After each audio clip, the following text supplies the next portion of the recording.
Всем привет! Меня зовут Саша, и вы на канале Serenity Art. Сегодня я снимаю обзор на пастель, весьма бюджетную, марки Jacksons. Это половиночки квадратных мелков, 32 мелка. Эта пастель максимально бюджетная, и ее, скорее всего, будут рассматривать новички, точно такие же, как и я в пастели. И поэтому я хочу дать какие-то свои, понятное дело, субъективные наблюдения по поводу нее как новичка. В рисовании я уже не новичок, а вот в пастели я новичок. Поэтому я решила то, что нужно сделать какой-то вывод, стоит ли покупать эту пастель новичкам. Итак, перейдем непосредственно к пастели. Сначала хочу показать вам коробку. Она у меня уже немножечко поюзанная, тут видно полоски, но, в общем-то, ничего. Она выглядела при покупке, когда приехала, примерно точно так же. Абсолютно ненадежная коробка. Это просто картон. И вот здесь вот подкладка, то есть она не мягенькая, как поролон.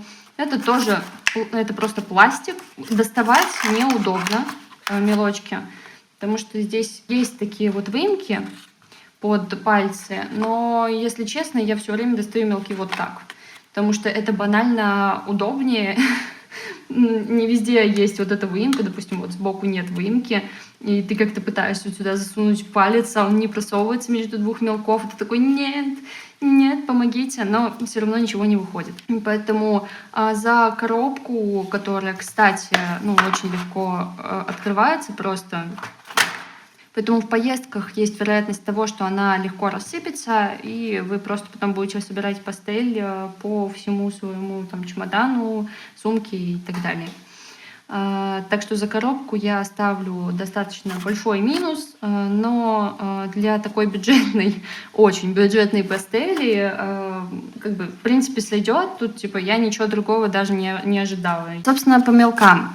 Как видите, здесь палитра из 32 цветов. В сайте Jacksons можно купить такие наборы от 12, 24 цвета, 32 цвета и 48 цветов. Я решила взять 32, потому что 48 как-то многовато для цели ознакомления. Я сочла, что по-любому эта пастель будет довольно таким проходным вариантом, и взяла что-то среднее, потому что 24 это уже очень мало, так как возможности смешивания у пастели все-таки гораздо меньше, чем у той же акварели или масла, в общем, любых красок. Как мы видим, палитра весьма яркая, то есть это открытые цвета, и, увы, в пастели это не то чтобы очень хорошо приветствуется. То есть, конечно, такие цвета нужны, но ограничиться только ими невозможно. Кстати, по этой причине я часто в работах, которые далее покажу, я использовала дополнительно еще вот такой наборчик соуса от подольской фабрики. Соус можно смешивать с пастелью в сухой технике, да и в мокрой вообще без проблем. Тут вопрос того, хотите вы вообще это или нет. Но здесь вот приглушенные такие оттенки, классические для соусов. Но по-хорошему нельзя обойтись этим набором в 32 цвета. Обязательно, мне кажется, нужно докупать ту же подольскую пастель, например, потому что у нее очень много как раз приглушенных оттенков, очень большая палитра, а вот ярких там как раз-таки нет. Поэтому я бы посоветовала к этому наборчику обязательно брать также дополнительно наборчик небольшой от подольской пастели. Вам так будет просто комфортнее. Предлагаю перейти к выкраскам. Я заранее их уже сделала, но мы обязательно с вами еще поработаем пастелью. Так, для тех, кто любит звук шуршащей кальки, специально для вас. У меня есть 6 видов бумаги пастельной. Я заказала их также на Jacksons, когда заказывала пастель. Там есть замечательные пробные наборы, прям супер опция. И я решила, что зачем мне покупать какую-то одну, если я могу все попробовать, уже какое-то составить свое мнение по поводу каждой еще и бумаги дополнительно. И после этого вам все рассказать. И к тому же здесь очень важно, очень видно, как пастель раскрывает себя на разных цветах бумаги, потому что, как известно, пастелей особо не приветствуется белый цвет, на нем достаточно сложно работать, и в основном пастелисты используют различные цвета бумаг, потому что пастель такой материал, он как бы кроющий, но в то же время вы можете заметить то, что проглядывает бумага через пастель, ну, если рисовать в такой технике, да. И, соответственно, вы можете очень активно это использовать в работе, там, допустим, использовать какой-то голубоватый, допустим, лист для пейзажей зимних, например. Но у меня вот такие серые оттенки есть. И вот белый как раз. На нем все выглядит очень ярким, очень таким кричащим. Да, вы можете использовать белую бумагу, но с тонированной будет немного проще, потому что она вам заменит такой средний тон, и вы всегда можете себе подобрать под гамму будущей вашей картины меньше мелков, потому что у вас уже будет бумага задавать некий цвет, некий тон. Собственно говоря, давайте рассмотрим, наверное, на примере вот на вот этой выкраске, потому что, ну, я думаю, вы посмотрели уже, как цвета себя раскрывают, да? Тут сейчас мы поговорим конкретно о свойствах этой пастели и как она себя ведет. Как мы можем заметить, я думаю, вот хорошо вот так видно будет, можно заметить то, что белый, он отсутствует примерно совсем. Он отсутствует. Очень мало серых, мало зеленых, мало коричневых, да, то есть здесь коричневых вообще практически нет. Вот этот коричневый, и это уже какие-то рыжие пошли. Я когда работала с этой пастелью, столкнулась с такой большой проблемой, что мне не хватает коричневых от слова совсем, поэтому я пользовалась соусом. Там их все-таки побольше, и это огромный минус. То есть, как по мне, очень много красных, которые, не особо нужны мне были, по крайней мере. Вот, они все чуть на друг друга похожи, то есть вот этот, да, они очень близки по тону, и, не знаю, палитра составлена немного странно. Темных зеленых оттенков тоже нет. То есть вот этот единственный изумрудный, но он все равно, он ни разу не темный, он просто такой сочный, я бы сказала. Вот. И в тенях такой не используюсь. То есть нужно будет обязательно там замешивать какой-то черный, да, фиолетовый, еще что-то. И это на самом деле сложно, не очень удобно. Я сейчас расскажу, почему. Также мы можем заметить то, что здесь иногда пастель как будто проваливается в бумагу, вот она просто какая-то блеклая. На вот этой выкраске это прям замечательно видно. Такой эффект, то, что она как будто на два цвета разделилась, но при этом это и не цвет бумаги, и не цвет самой пастели, вот этот второй, он какой-то коричневатый, в общем, это немного странно. И вот сейчас как раз перейдем к моменту одному. Как раз вот здесь я делала небольшую выкраску с белыми. Это белый соус, а это белая пастель. Вы смотрите, насколько белая пастель по сравнению с белым соусом плешивит. Просто она прозрачная. Покажу, в чем проблема еще этой пастели. Вот мы, допустим, берем мелок, наносим. Мы хотим растушевать, сделать это все плотненько. Мы тушуем, и никакой плотности вообще. То есть это супер прозрачное нанесение. Еще добавляем. Вообще ничего не меняется. Еще. Снова втушевываем. Еле-еле как-то тон там наращивается по чуть-чуть. Но, понятное дело, это совсем не то, что ты ожидаешь, когда ты нанес пастель, вот так вот плотно тебе кажется. Но на самом деле, вот мы убираем, вообще не плотно. То есть она прям очень сильно просвечивается. У нее плохая укрывистость практически у всех мелков здесь. К тому же есть некоторые мелки, которые царапают бумагу. Это очень, на самом деле, меня расстроило, когда я пробовала. Вот этот замечательный яркий розовый, вот он. Он как будто проскальзывает. То есть ты иногда наносишь, все нормально, все отлично, но потом в какой-то момент он начинает проскальзывать. И когда ты тушуешь, он не всегда растушевывается. Вот сейчас мне, кстати, повезло, и, видимо, вот был уже край, где не царапает. Ну, то есть от этих мелков можно это ожидать. Вот этот розовый так себя вел, зеленый, по-моему, вот этот. Опять же, почему-то будто подстесалась эта часть. Вот этот красно-коричневый такой, он себя повел так же. Это вот этот. И слышно, кстати, что он тверже. Ну вот опять же, некоторые края иногда они начинают так делать, а иногда нет. Просто знайте, что такое будет, и если, допустим, это будет полностью весь мелок, который так делает, ну, понятное дело, вы загубите не одну работу, или вот как у меня, да, то, что он сейчас вот не стал так делать, а на выкраске при этом видно то, что они блестят, вот, наверное, видно, переливается прям вот это вот розовенький. Если у вас произойдет точно то же самое, что и у меня, вот, допустим, как с этим розовым, кстати, видно то, что он блестит, вот у меня там кто-то что-то сверлит.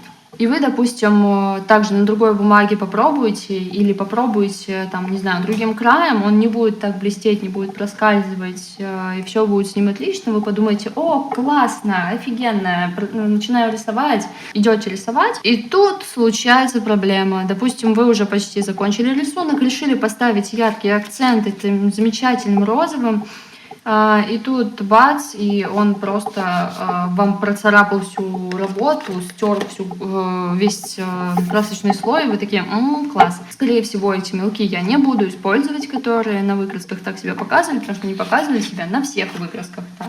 Вот, на другой, вот он тоже блестит точно так же, и ничего не изменилось.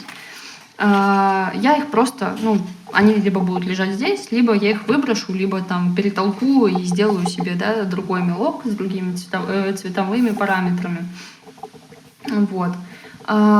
Также, как я уже говорила, меня очень расстроило, что белый ужасно не кроющий. Я просто не нашла ему нормального применения, то есть я, по сути, без белого обхожусь. Вот такие какие-то моменты. И еще по поводу смешивания цветов и того, как они стираются с бумаги. Конечно, это скорее относится уже к бумаге, я про то, что как стирается. Вот. Но то, как она смешивается между собой, это относится непосредственно к пастели. Вот здесь это вот, как только ко мне приехала эта пастель, я начала тут немного что-то калякать. И вот здесь вот как раз смешивала вот этот голубой с блеком таким желтоватым, какой-то из этих охристых. И, к сожалению, результата хорошего это не дало, потому что, казалось бы, цвет яркий, красивый. Почему бы и не попробовать, да, там смешать, сделать переход. Вот, смотрите, казалось бы, да. И сейчас мы берем вот этот голубой и думаем то, что вау, сейчас будет очень нежный закат, да. Мы их пытаемся смешать. Так, слишком далеко. Мы пытаемся вот так вот сделать очень красивый переход. И получаем ничего. Просто цвет ушел. Здесь остались полосы. Некрасиво. И еще эта пастель очень сильно пылит. Очень сильно. Буквально, мне кажется, ты пигмента наносишь меньше, чем он с пылью уходит с твоего листа. Но это такие... Это, конечно, неточные подсчеты, я не измеряла количество пигмента, но имейте в виду, очень сильная пыль. И насчет стираемости. Берем вот этот мелок, допустим. Обычно стирают пастель клячкой, потому что она хорошо вбирает в себя именно пигмент.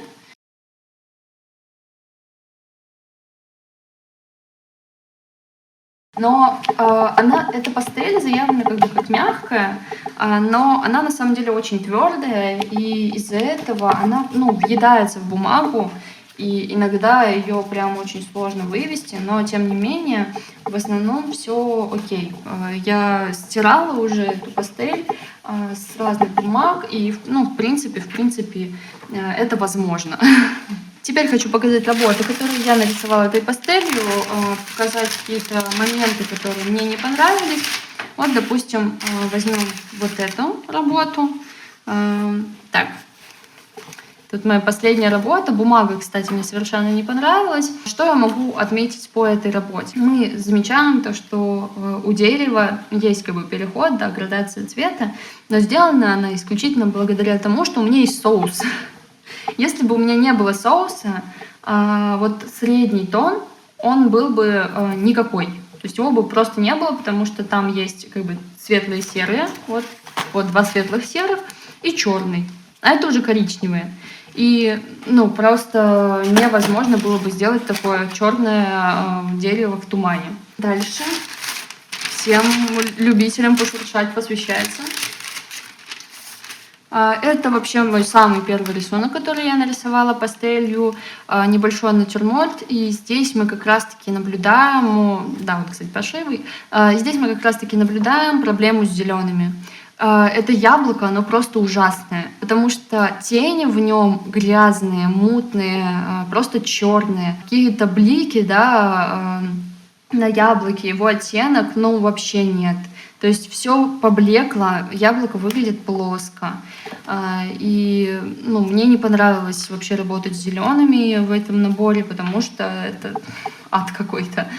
Вот. И, в принципе, апельсинка получилась ничего такой. Небольшой пейзаж. Ну, как пейзаж, не знаю, такая зарисовка быстрая очень. Это серая бумага. Чисто за счет того, что это серая бумага, я смогла вывести этот пейзаж. Но вот здесь вот как бы небо должно было быть голубым. Но что-то пошло не так. Ну, таким голубовато-серым. Что-то пошло не так, если быть конкретно, то количество цветов. И, к сожалению, снег тоже получился абсолютно пожухлым, блеклым, потому что белый не работает. Понятное дело, снег у нас далеко не всегда белый, он скорее сероватых тонов, но у меня и так была серая бумага, и поэтому мне нужен был катастрофически именно белый, чтобы передавать блики, чтобы передавать вот свет на снегу. А тут нет. И вот эти колонны непосредственно, я замучилась их рисовать, потому что это было смешение вот этого коричневого, вот этого коричневого. Вы мне верите, потому что тут цвета очень яркие. Соуса и вот этого серого. Вот. Но все равно я не передала цвет реальных колонн, к сожалению. Ну, увы. Это было не в моей власти. И последняя работа, которую я хотела бы показать. Вот это тоже очень быстрая зарисовка. Здесь также серая бумага. Мне, кстати, очень нравится эта иллюстрация, что получилось. И здесь я хочу вам показать пример, где эта пастель хорошо сработала. Конечно, все вот веточки зеленым, синеватый такой фон, это сделано соусом, потому что, увы, таких оттенков нет в этом наборе, приглушенных, неярких. Вот. Но вот эти вот горящие цветы, вот этот замечательный фиолетово-синий оттенок, вот этот замечательный теплый фиолетовый, они прям хороши. Мне прям очень понравилось ими работать. Они по сравнению с остальной пастелью, они очень мягенькие. Наносим, и он, ну, такой кремовый, он плотный. Вот что мне еще в нем очень сильно понравилось, он очень плотный, то есть его вот так вот разносим, да, растираем, и он так сильно не теряет свой цвет, как вот этот, например, оранжевый, да, ухристый такой. То же самое про вот этот фиолетовый, да, он тоже очень плотный, он тверже, чем вот тот, вы видите, да, не все, скажем так, ямочки в бумаге заполняются, приходится достаточно сильно давить, но тем не менее он очень плотный, что мне тоже в нем понравилось. Также вот этот серый, он хорош, он мягкий, он хорошо заполняет пространство, вот, очень приятный цвет. Зеленые вообще не могу отметить, наверное, приятной работы с ними. Они все твердые, очень сухие, колкие, аж прям до мурашек, если честно. С синими та же ситуация. Слышно то, что он очень колкий. Коричневые, ну, аналогичная ситуация. К сожалению, да. То есть здесь некоторые мелкие хороши, мне они понравились. Вот этот тоже. Вот он. Вопрос, почему вот этот серый выглядит более белым, чем вот этот белый? Я не понимаю. Но как-то вот так вот работает. Увы и ах. Вот. Собственно говоря, наверное, это все, что я хотела показать вам относительно этой пастели. И давайте перейдем к выводам. Кстати, интересный момент, что более дорогая линейка Jackson's, скорее всего, является пастелью Mungyo. Это уже несколько раз звучало на просторах Ютуба. Все постоянно сравнивают, и действительно, они очень похожи. То есть там цветовой ряд одинаковый, нумерация. И это логично, потому что Jackson's не производит сам товары, он просто выкупает у брендов часть их продукции и под своим брендом продает. Это очень удобная схема как для Jackson's, так и для производителей, поэтому ничего плохого в этом нет. И я поэтому изначально подумала, что, скорее всего, вот эти половинки тоже будут пастелью от Mungyo. Просто из их дешевой линейки у них тоже есть квадратная пастель в половинках, которые стоят прям буквально копейки. Я сравнила детально оттенки, которые показаны на сайтах Mungyo и которые есть в наборах Jackson's. И, скорее всего, это пастель от другого производителя. Это не Mungyo, который мы вот видим в желтой и в синенькой коробочке. Так что, возможно, Mungyo будет лучше даже вот та дешевенькая коробка с их пастелью. Однако я не могу этого утверждать, потому что по обзорам они тоже показывают те негативные качества, которые я рассказывала про эту пастель. Так что мое предположение казалось не совсем верным, но расследование было интересным. А что можно сказать в заключение? Я считаю, что эта пастель — это невыгодное вложение для новичка. К сожалению, несмотря на свою маленькую цену, она не оправдывает ее. То есть можно купить пастель за чуть больше денег, наверное, и получить большее качество от той же, наверное, подольской пастели, да, либо Kohinoor какой-нибудь, либо Mungyo Gallery, да, допустим. Конечно, да, это действительно будет немного дороже, но зато вы не будете мучиться, потому что к этому набору вам в любом случае придется докупать еще дополнительные мелки, потому что они не удовлетворяют всем показателям, с которым можно нарисовать какую-то хорошую работу. В общем, можно сделать следующие выводы. На сайте производитель заявляет, что эта пастель отлично подойдет для детализации в работах и, скорее, для детского использования, да, какого-то. Что я могу сказать по этому поводу? Для детализации я бы скорее взяла стики от Mungyo. Они гораздо удобнее, цвета у них тоже яркие, насыщенные. А эту пастель не советую, потому что не все мелки, как минимум, как мы выяснили, подойдут для того, чтобы ими вообще рисовать. Качество оставляет желать лучшего. Для детей, возможно, да, просто повозюкать по бумаге, вариант, отличный вариант. Вот, так что можно брать. Для новичка я бы посоветовала скорее взять подольскую пастель или немного переплатить, купить себе Mungyo, Kohinoor, либо Rembrandt, либо Van Gogh. Van Gogh тоже пастель достаточно хорошая, недорогая. Понятное дело, немного не дотягивает до Рембрандта, но для новичка лучше всего попробовать какие-то другие марки, нежели Jackson's. Так что вот на такой немного печальной ноте я с вами прощаюсь. Спасибо большое, что посмотрели этот обзор. Подписывайтесь на меня ВКонтакте, в Инстаграме и непосредственно здесь. Буду рада видеть каждого из вас. Пока!